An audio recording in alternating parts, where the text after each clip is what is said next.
Hi there, welcome to iQuanta's channel that is dedicated to taking you towards your goals by ensuring that you get great scores in your exam. My name is Vikrant. I am your personal coach for all things related to English, communication skills, even the mental aspects of preparation.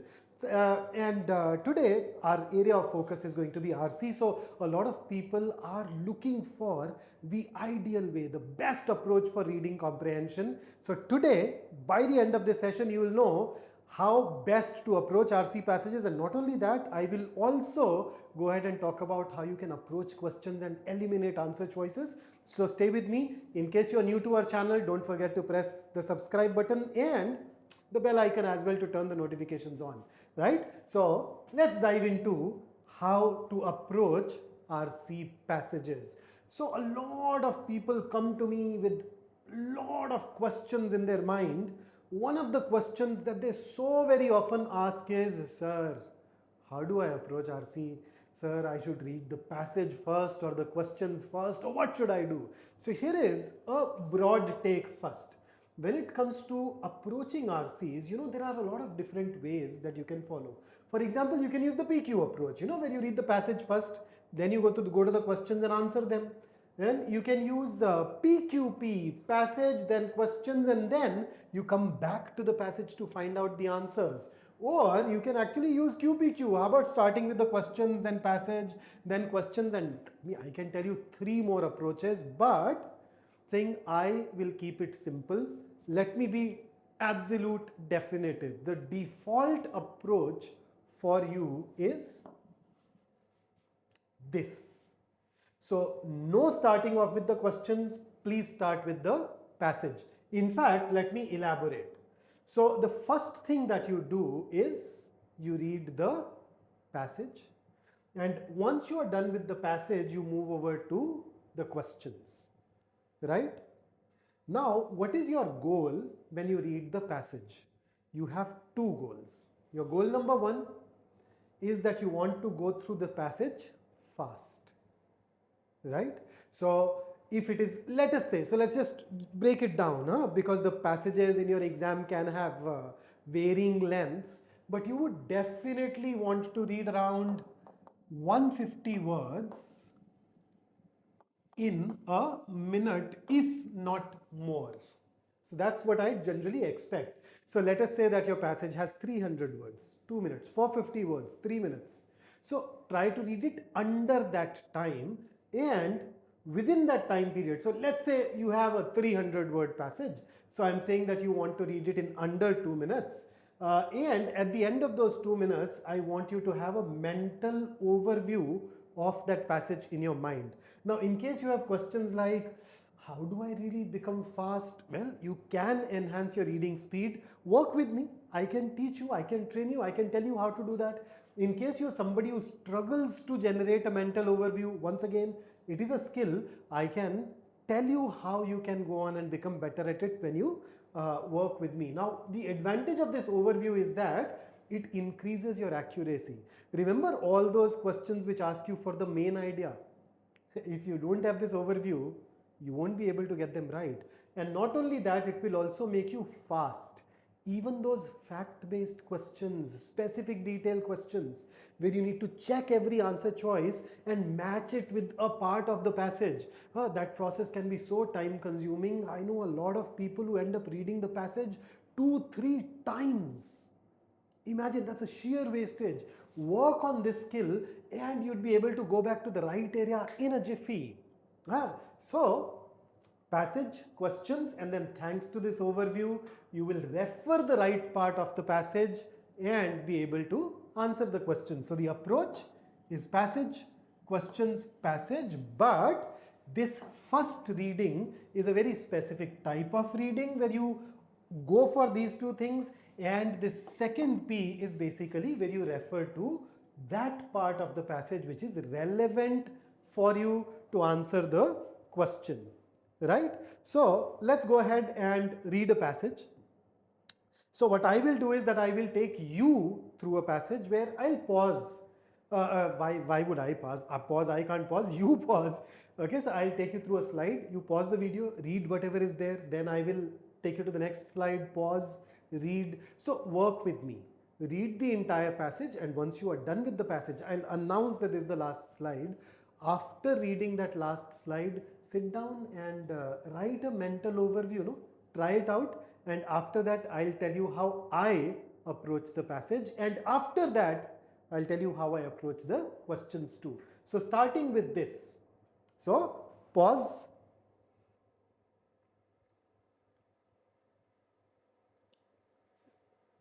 Okay, next. Please pause and read. Next. Pause and read. Next. Once again, pause and read. Next. Pause and read. Next. And this is the last slide. So pause, read, and now create a mental overview. And right now, okay, let's skip the mental part. Write down the key idea of every paragraph. Let's see if you are able to get that. Done? Okay. So now it is my turn, right? Now when I read it, and in case you found some parts of the passage tricky, I will address them alongside so that working with me, right? So we benefit. So let's get that benefit. So see, you need not idealize unions to understand the importance of worker organization. So what is being talked about? What do you understand by the word idealize? What's that, right? So when you idealize something, it means that you think of it as better than reality. So the author says, yeah, you do not even need to think of workers organizing as better than the reality. Even without that, you'd be able to understand that this is important. So right here, I know that the author is in favor of workers organizing themselves. So as unions have declined over recent decades, suffering from unrelenting corporate attack, unrelenting is ceaseless, that does not stop. Lax law enforcement is where the enforcement of laws is not strict. And corporate globalization, workers' wages have stagnated. So their salaries have remained the same. Inequality has reached obscene levels. America's pride, the broad middle class, has been profoundly affected as good jobs have been shipped abroad, entire communities have been abandoned, deaths of despair, fear and rage have spread. If the US is ever to rebuild a robust middle class and an economy of shared prosperity, a vibrant, growing and more powerful union movement is a national imperative. Imperative is mandatory, critical, necessary, pivotal. You need that. So basically, what is the sum total? Unions are important for the US middle class. Then here is the next paragraph. So neither of our political parties see unions as a priority. So we're talking about Republicans. They are strongly and universally opposed to unions.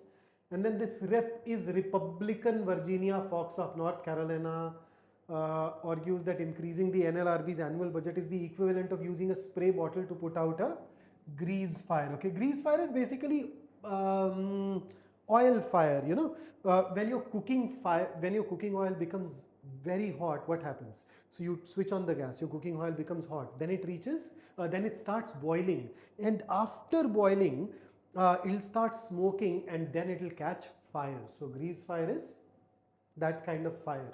So saying, if you have a grease fire and you try to douse it, put it out using a spray bottle, so increasing the budget for NLRB is going to be equivalent to this, which means that increasing the budget won't have any impact. And then the author adds, as if a grease fire were the equivalent of a worker organizing. So the author objects to this analogy as well. So this tells us both parties are against. Republicans do not think budgetary measures are useful. Then next, so if the government is not doing anything, the workers are doing something, right? Fair enough. Yet the NLRB lacks the staff to investigate the flood of complaints about spying on workers. So this basically tells you that they are supposed, it's an agency which is supposed to protect the workers. Then next, so unlike his New Democrat predecessors, notice the capital N and the capital D. So in the US you have a Democratic Party. Within the Democratic Party there are different factions. One of those factions is called New Democrats. They are also known as Clinton Democrats or centrist Democrats. These guys are culturally liberal but fiscally conservative.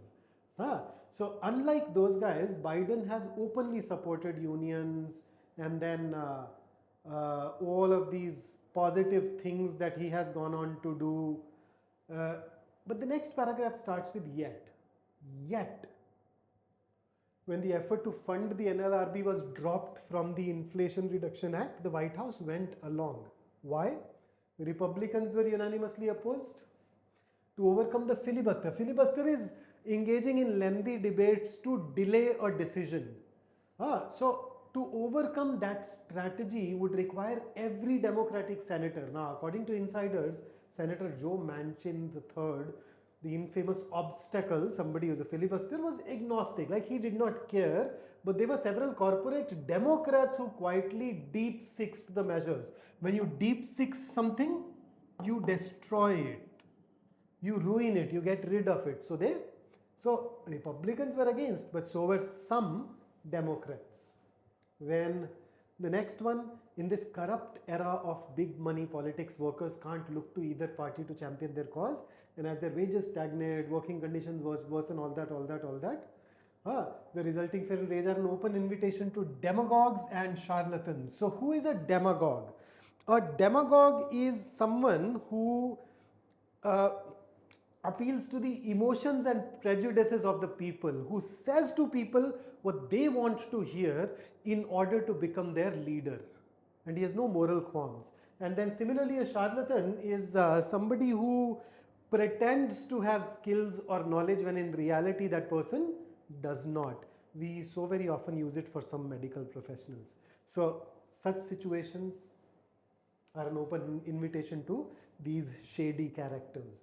The current surge of organization, much of it independent, offers new hope. It is vital that the media cut through the corporate PR and expose what leads workers to organize and what obstacles are put in their way. And it is vital that politicians who claim to be on the side of working people stand up.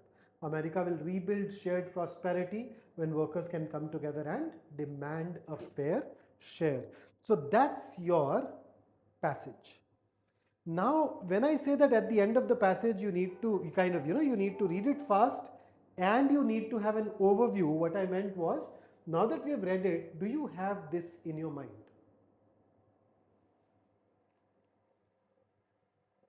So that's an overview, and this is what I expect you to have in your mind. So if you can do that, then great. If you cannot do that, then you know that this is a skill that you need to work on, and I'll tell you how useful it is going to be. So let's dive into the questions. So whenever we solve questions, what do? So you notice within reading comprehension, we get a vast variety of question types. Now, if you don't understand that question, if you are unsure of the approach that you need to take for that question, then these things can affect your accuracy rate. For instance, here is your first question. And here are the options. Why don't you pause and answer? Done? Now, let me tell you how I look at it. So the moment I read this, which of the following statements can be inferred from the passage, I know that inferred basically means unstated conclusion. And the approach is that whatever is given in the passage is supposed to be used as a basis, as a set of reasons on the basis of which I'll evaluate every answer choice. And conclusions are of three types. A conclusion can be true, false, or can't say on the basis of the given information. So I'll go to every answer choice and I'll apply this label: true, false, can't say. And ideally, I am looking for an answer choice which can be termed true on the basis of the information supplied by the passage. Now tell me, did you have this clarity? Did you know that, oh, inference, unstated conclusion, I'll go to the options, label them as true, false, can't say. Huh? So if not, then you would end up spending some unnecessary time. So here you go. So let's start. Republican Party is genuinely a party for the working class. False. False. If you refer to paragraph 2 and paragraph 5, let me, in fact, we are right here, I can take you to the overview. Notice. Notice. So I can tell you right here that this is false, and anything which is false can never be an answer in a question which asks us to infer something from the passage, so eliminate. Justice is generally swift when companies try to thwart unions. Not at all. If you refer to the third paragraph, you tell you that the delays in NLRB are making things difficult for workers. So to say generally swift is once again false. So let's rule it out. See, workers can look to the Democrat Party to support their cause. See, Biden is in their favor, but the people who came prior to him, they were not. And in this particular paragraph, NLRB funding was dropped due to Republican opposition, yes, but there were some Democrats involved with them as well.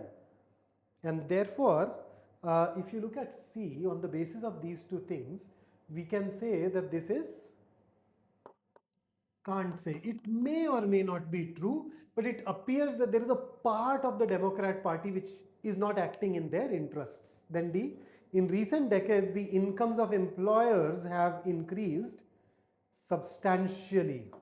Now this is true. In case you're wondering why, remember the very first paragraph. The very first paragraph told us two things. What were those two things? The two things that it told us were that the wages of the workers have stagnated. So what a worker used to earn a decade ago is what a worker earns today as well, right? That's stagnation.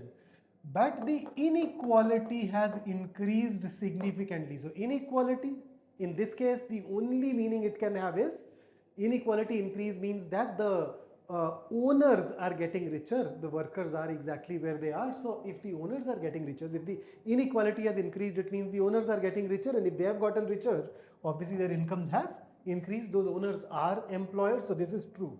So out of these, because D is true, that is going to be our answer as well. Let's go ahead and go to the next question. Pause the video, answer it, and then join me for a discussion. Okay, ready? Which one of the following best sums up the overall purpose of the reference to Biden in the passage? So Biden is saying, unlike his predecessors, he is in favor, yet there are some obstacles. Okay, so let us check. So despite his best efforts, Biden failed in ensuring worker unions. He failed in ensuring that certain measures which were favorable for them were passed. Did he fail in ensuring worker unions? That's something that we cannot even determine on the basis of the passage. Let's rule it out. Okay, although Biden was in support of unions, check. Republicans ensured that the NRLB would continue to be underfunded and ineffective. Yes, that is something that we can infer from the passage. It's at least consistent with the passage. See, Biden's pro-worker stand sent a strong message to corporates such as Amazon and Starbucks, not mentioned anywhere. They are in fact up to their usual shenanigans, so it can be eliminated. D, despite Biden's efforts, the White House ensured that NRLB would remain ineffective. So look at C, B and D are very close. Now in D, we are talking about White House ensured, and B, we are saying Republicans ensured. So between the two, the purpose of Biden was to talk about the fact that within Democratic Party, there is support.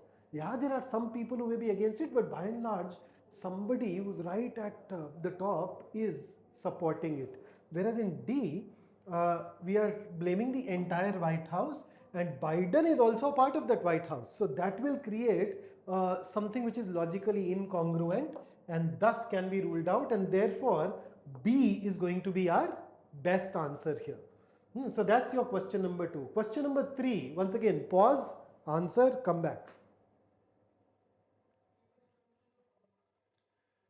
All right, so all of the following if true would weaken except. So what does it mean?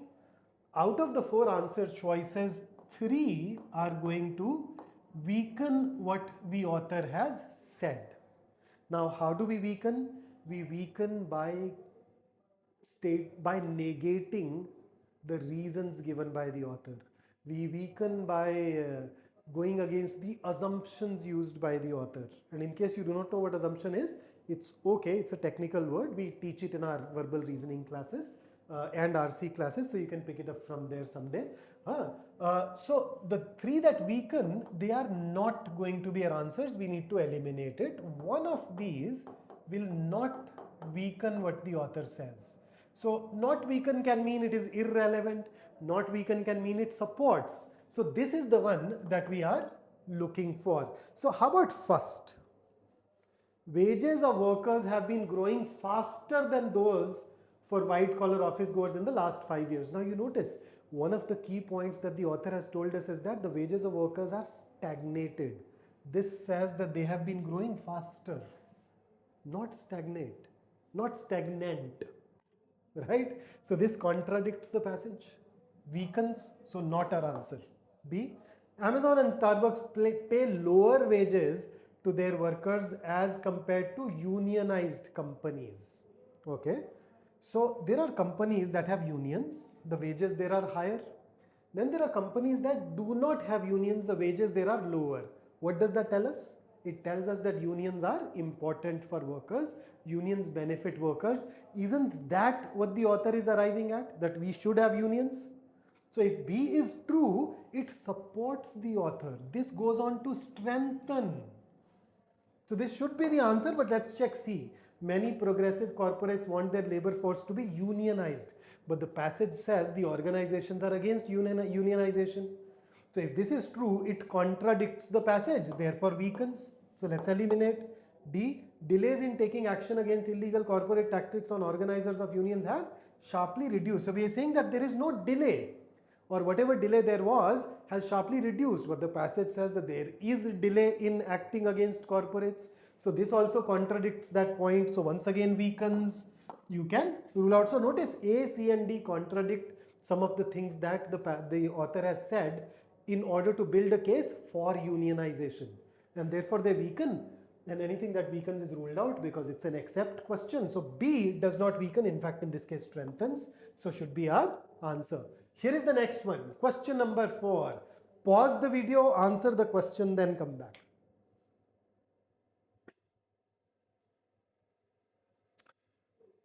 Alright, so let us go ahead and check. All of the following are true about corporates towards workers' unions, except use the seeker of your YouTube video to go back and refer to the passage. Okay, this is what we call a fact-based question or a specific detail question. These are usually the easiest question types for us to answer. So A, corporates have unceasingly attacked unions over the past few decades. True. Paragraph 1, second sentence told us that there have been these relentless attacks. So this is true. We are looking for true except. So basically the answer choice which is not true will be marked as our answer, right? B, most corporates do not want their workers to belong to any union. True. This is in fact a recurring theme. You'll find it in multiple paragraphs. C, corporates have frequently fired organizers of unions. True. If you refer to the third paragraph, you will find this reference there which says NLRB lacks the staff to investigate the flood of complaints about spying on workers, firing organizers. It is there in the third paragraph. So that's also true. D, corporates have likely to have funded. Okay, let's just fix it. Corporates are likely to have funded the Republican Party to make them oppose the formation of unions. No such reference. We know that Republicans are against the unions, but is it because of the funding that they have received from corporates? This is something that cannot be determined on the basis of the passage, and therefore can I say that it is not true, and because this is the one which is not true, let's go ahead, mark it as an answer, and there you go. So that's how you approach a passage, that's how you go through the questions, and if you work consistently on it, I'm sure you're going to do amazingly well. And in case there are some gray areas in your mind, you know, you're not very sure of how to approach this question type or what ability is required here, well, that's where we come into picture. Keep working with us on this channel and in our program. We offer one of the most elaborate, exhaustive courses with tons of features, great teachers, application classes, loads of practice material, terrific mentoring. So you can of course go ahead and benefit from that as well. But before I leave you, here is something that I want you to think over. So it's all about conquering yourself. You conquer yourself, and I'm sure you will do really well in this particular exam. So that's it from me for this session. I will see you in the next one. Don't forget to like it. And until we meet next, stay safe, stay focused, stay in touch. See you soon.